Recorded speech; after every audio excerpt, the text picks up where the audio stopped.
Armah TV, bringing good things to life. Armah TV, bringing good things to life.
Armah TV, bringing good things to life.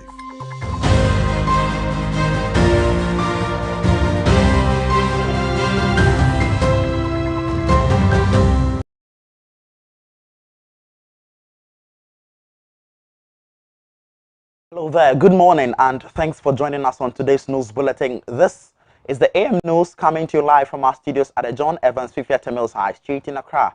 We are also streaming live on Facebook at Armah TV Ghana, on YouTube at Armah TV GH, and around the world at armahnewsonline.com. My name is Jonathan Armah. Now coming up in this bulletin from the Western region, a PNT gas explosions cause fierce death, others to be rescued. We'll bring you details of that and all that is transpiring at the moment, and also we'll bring you new development on the Nima and Mamobi clash, as it is stated that 9 persons have been arrested according to the Ghana Police Service. We have details to that and more right in the news bulletin. To stay.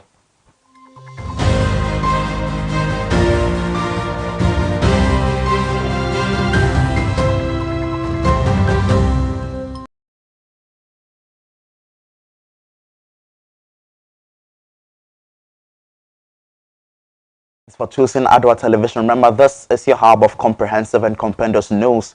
This is the AM News right from our studios at the John Evans 50th Mills High Street in Accra. Now the news in detail. An explosion has occurred at a PNT between Bogoso and Bode in the Western region. The police says it is collaborating with other emergency service providers who have activated a full emergency recovery exercise.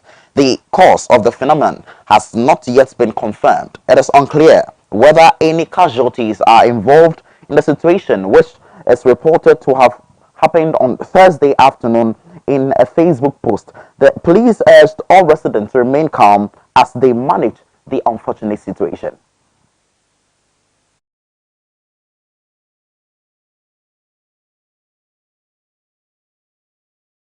On the APNT gas explosion, the Ghana Police Service has advised persons living in Bogoso to move to nearby towns for their safety while recovery efforts are underway. This comes after a gas explosion occurred in the area during the late afternoon of Thursday, January 20, 2022. Scores are feared dead in the gas explosion. It's further noted that an appeal is also being made to nearby schools, churches, and many others to accommodate surviving victims. Meanwhile, preliminary investigations has established that a mining explosive vehicle moving from Takwa to Trano mines collided with a motorcycle, resulting in the explosion. This was made known by the Ghana Police Service few minutes after the unfortunate incident. Most of the victims, according to the police service, have been rescued and are on admission at various hospitals and clinic within the Bogoso municipality.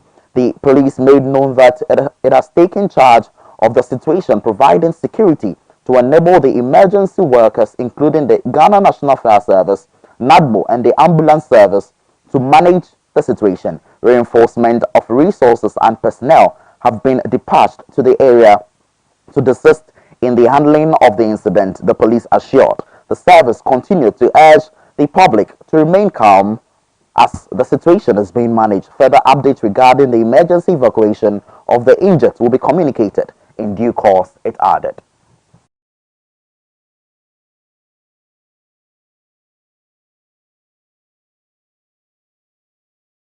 Our situation there in the western region, but stay with us as and when development unfolds in that state, we'll bring it to you here on Adwa News.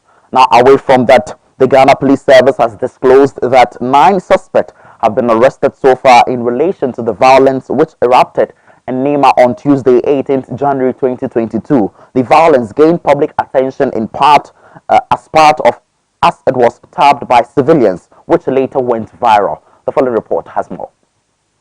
On Tuesday, 18th January 2022, a viral video in which a group of young men were seen in a weaponized fight took social media by storm. The violence, which was speculated to have taken place in Nima, was later confirmed by both the media and the Ghana Police Service as Nima. From the gory nature of the incident, residents were in dismay, but however were assured earlier by ACP Kofi Ofori, Director of Public Affairs of the Ghana Police Service, to maintain calm as the situation is under control. We are in control, and we would like to let the good people of Nima know that the police will be there at all times to protect life and property, and that will not give room for such criminals to disturb the peace and security of Nima. In a press briefing held on Wednesday, 19th January 2022, ACP Kwesi Ofori again have disclosed that 9 persons have been arrested in connection to the violence. Regarding arrest made, so far we've arrested 9 people. Today, 2 people were arrested at Ashalaja, where they decided to go. But thanks to the effective intel network of the police service, in collaboration with the good people of this country, we got 2 of them. And weapons, live pump action, a set of security uniform, and unregistered motorbike was retrieved from them. As I speak to you, they are in custody, assisting in investigations. And let me use this opportunity to mention the names of all those that we've arrested, the 9. We have Abdul Aziz Sulewa, Imoro Ibrahim, Bashiru Ganiyu, Muhammad Bariyu, Tarua Basan, Gariba Abdul Mumi, Abdul Gafaru Mohammed, Ilyasu Salim, and Isa Saidu. Arrests will continue. Special police exercises will continue. Targeted operations will continue. And other specially designed intel-led operations to get all the perpetrators and executives of those criminal gangs. Let me use this opportunity also to state that the kingpins, the actual chief executives of these criminal gangs, we are doing everything possible to make sure that we pursue them, we get them, investigate them, and charge them for court. That is the leader of the Kumoji group. He is Ali Awud, and the other one, Bom Bom group, which is led by Ali Awud, and the Kumoji group is led by Ibrahim Hussein. Away from that, the Forestry Commission has joined the government digitization drive with the launch of 2 new online applications: the digitalized property mark registration and renewal, that is the e-property mark registration, and the electronic wood tracking system. Launching the application, the Sector Minister, Honorable Samuel Abu Junapo, said President Nana Danko Akufo-Addo's vision to promote socio-economic development through digitization cuts across all aspects of our life, and the Forestry Commission could not be left out in this drive. The e-property mark registration is a web-based application which automates the process of property mark registration and renewal, while the electronic wood tracking system allows the tracking of wood from the time of harvest to the time of final disposal. With its introduction, the Forestry Commission joins agencies under the Ministry of Lands and Natural Resources like the Lands Commission and the Minerals Commission, who have already moved some key services online. Launching the applications, the Sector Minister Honorable Samuel Abu Junapo said President Akufo-Addo's vision to promote socio-economic development through digitization cut across all aspects of our national life, and the Forestry Commission could not be left out in this drive. Section 2 of the Trees and Timber Act 1974 NRCD 273 requires any person who cuts or fells trees for export or conversion in mail to register a property mark and renew it every 6 months. Prior to the introduction of this e-property mark registration, persons who seek to register or renew their property marks will have to move from the district offices to the regional offices and finally to the head office of the Forestry Commission in Accra to complete the registration, a process that lasted approximately 2 months. However, due to the introduction of this technology, loggers can register and or renew their property marks in a day without moving to the various offices. The minister said the forest resources of the country contribute significantly to the economy, and the government is committed to sustainable managing them to ensure that future generations and communities have a better, richer, and more valuable forest and wildlife endowment. To this end, government has commissioned a study aimed at revamping the timber industry to position the country to to take its rightful place on international timber markets. Mr. Jinapo added that the electronic wood tracking system, which was developed with the help of the British government and will be powered by solar, forms part of the Forest Law Enforcement, Governance and Trade Initiative, which seeks to ensure that only legal wood is traded on the market.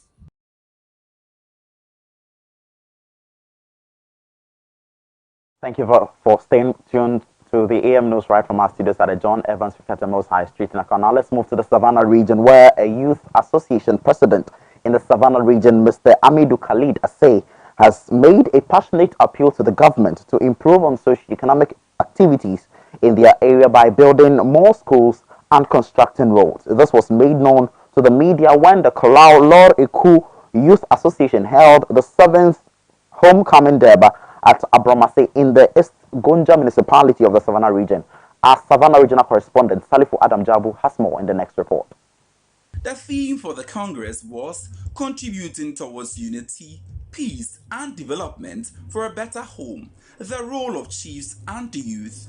Addressing the youth and elders, Mr. Khalid Sissay bemoaned the low pace of development in the area and asked government to help speed up developmental drive by building more roads, hospitals and schools. Before I take my seat, I will take advantage of this welcome address to draw the attention of all stakeholders here present, especially the president representative of our municipality and the member of parliament on some few but pressing needs of Kalau to Roku.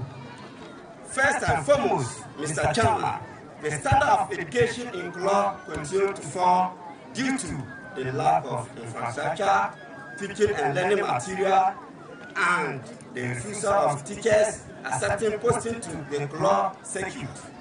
Parents and people have lost interest in education due to these challenges, and therefore they need to immediately salvage this situation by providing adequate teaching and learning materials, especially computers to all schools, logistics for monitoring, infrastructure, etc. Also, the Member of Parliament for the Salaga South constituency, Hajia Zuwera Ibrahim, called on the people of the Gonjaland to work together in peace and harmony, irrespective of their political affiliations. The fact that we are rotating it amongst our traditional area already gives us the spirit and energy of unity. Without unity and without oneness of purpose, we cannot get the development that we so much desire. If we don't have any example, I think we have the example of the 2020 elections, where in the municipality currently, we have a municipal chief executive who belongs to one party and a member of parliament which belongs to another party. That is the drive for unity. If the two leading political figures in the municipality are not able to work together in unity, it is the constituency and municipality that... The district chief executive of East Gonja Municipal, Honorable Richard Brony, also thanked the youth for the move.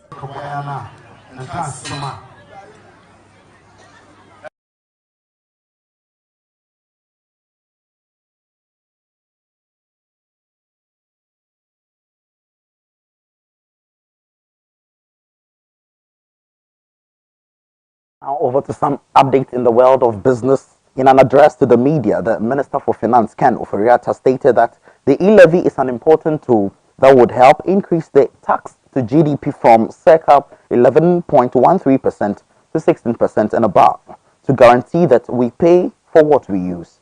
The 1.75% e-levy, which has become a subject of debate among Ghanaians, when approved, is expected to rake in a little above 6 billion Ghana cedis in tax revenue for the country. It is also expected to be resubmitted to Parliament on January 25, when the August House reconvenes. Revenue to GDP ratio has languished between 11.3% in 2016 to 12.5% in 2021, compared to 16% to 20% of our neighbors. Also, our VAT penetration revenue at 11% to 13%, compared to 18 to 44% of our peers. Clearly, this is an unsustainable way to anchor the extensive transformation agenda articulated in our Ghana Cares Over Tampa program. This is further compounded by the fact that out of the total population of 30.8 million, only about 2.4 million people pay personal income taxes.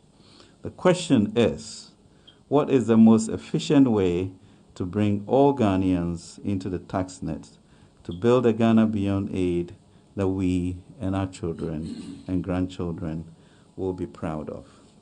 The most efficient way must take into consideration technology and the structural changes in the tax handles. The fact that we have over 40.5 million mobile subscribers and over 17.1 million active mobile money subscribers, it is instructive to note that the total value of transactions on mobile money grew by a compounded average growth rate of 65% between 2016 and 2021, rising from 78.5 billion in 2016 to an estimated 953.2 billion in 2021. Over the past few months, I have made several references to burden sharing. Essentially, we are at a stage in our national development where we must all play our part and put our shoulders to the wheel.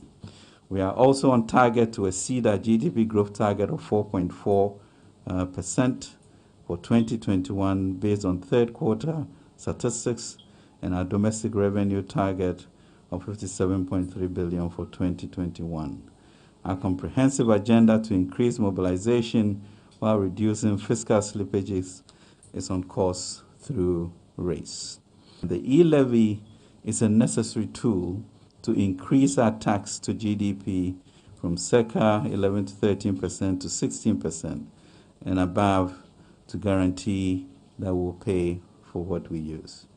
The e-levy will not only ensure that we move towards a more sustainable debt level, but will also ensure that we have the revenues to sustainably invest in entrepreneurship, youth employment, cybersecurity, digital and road infrastructure. The e-levy also provides a means for all Ghanaians to help support their country and grow this. More business news on our website on adwanewsonline.com. In some sports updates, there have been calls for coach Milovan Rajevac to be sacked as the team prepares for the World Cup qualifiers. This comes after what many are describing as a shambolic performance of the Black Stars at the ongoing AFCON 2021 competition after the Black Stars' early exit from the group stages of the game. A lot has been happening in that regard, with many sharing divergent views. But is it a misplaced priority or a necessity to get coach Milovan Rajevac out of the team? Isaac Otu has been finding out and has filed the next report. In the last few hours, social media and traditional media, of course, has been buzzing with many criticizing the performance of the Black Stars at the ongoing 2021 AFCON competition. Well, many have described it as an abysmal performance, with many also blaming the head coach, Coach Milovan, for what happened, especially with our early exit from the competition. Well, I have with me two gentlemen from the sports desk of Adwa Television to dissect and bisect all the happenings at the 2021 AFCON Games. To my right hand is Isaac Mote, the head of sports at Adwa Television, and also to my left is Yao Ampofu Jr. He is the host for Global Sports on Adwa Television. Thanks so much for joining me, gentlemen. Let me find out from you quickly, how would you describe the performance of the Black Stars, just the Black Stars and also the head coach, Coach Milovan? Well, I would describe it as abysmal as it is. Ever since I started watching the Black Stars, I've watched Milovan I've watched Christiapia, I've watched Coach Planvi, I've watched Claude Leroy, and then the coach who took us to our first World Cup, Rato Medukovic. And looking at the performances of Milo at the AFCON, for me, it's one of our worst performances at the AFCON. Well, when you look at his selection prior to the tournament, many were questioning the selection of Wakasu, Kudus, Philemon Banfor, who are capable of playing but are not fit to play for us at the AFCON. So what was the motive behind the selection of these players? That is the question that Milo should be answering right now. Of all our players that we sent to the African Cup of Nations, when you take out Thomas Partey and Andre Ayew, who are playing exceptionally well, I think the rest of them, 50% of our players, shouldn't be in Cameroon in the first place. But is it not too early to conclude? Because we do know the magic, this same person we are talking about, Milovan, performed when the Black Stars was handed over to him in 2010. But when he started coaching since 1989, his best period was with the Black Stars at the World Cup in South Africa. Ever since he left the shores of Ghana, his performances dipped. Even with the Algerian national team, he played only 2 games and he was sacked. When you appoint a national team coach based on data, well, Milovan's data says that 42% win rate, which is for me is wrong. This is a country who wants to win the African Cup of Nations. It's been 40 years, so you have to go in for quality. You have to go in for a coach who have seen it all on the African continent. There you have it. But what is your view on the said matter? Well, join us on Facebook at Adwa TV Ghana, and then put in your comment and then your take on the said matter. But away from the AFCON and the problems regarding the Black Stars, the senior national team, let's treat some FA Cup stories. The round of 32 matches threw up some interesting results across the country as Adriana Stars and defending champions Accra Hearts of Oak emerged winners of the day. Hearts of Oak put on an impressive performance which saw the side hammering Golden Cake of 5-2 in the round of 32 stage of the season's MTN FA Cup competition. Oak have made a giant step in the competition. The team locked horns with lower tier side Golden Cake in a round 32 encounter to decide who progresses in the next phase of the competition. With Heart of Oak dominating play throughout the 90 minutes, the team cruised to an emphatic 5-2 win against the opponent.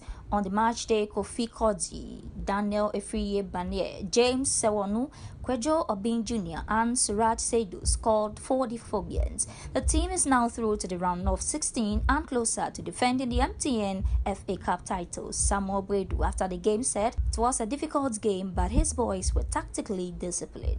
It's a very difficult game. It wasn't easy. As you could see the boys, how they run, they play. And whenever the junior team is playing with the big team, that's how it is. But I'll congratulate the boys for listening to the instruction, and tactically they were very disciplined to score more goals. Now I can see our scoring rate is coming up. It will affect us, but that's the reason why you could see that I introduced some of the young players, and our Awoko is there for resting, and I believe that our away game against Karela, Awoko can come in, and the young ones who are tested the match before can also come in. Last year we were having problem with 3 points, but this year we are chasing 3 points. So we are praying that we can get that 3 maximum points at the Karela. Man of the match winner Ibrahim Salifu after the game confirmed it's always difficult playing against Division 1 teams. I'm a good side. I'm confident in our sort.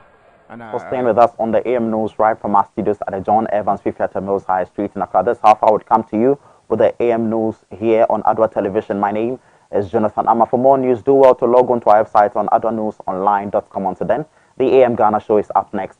Do stay tuned.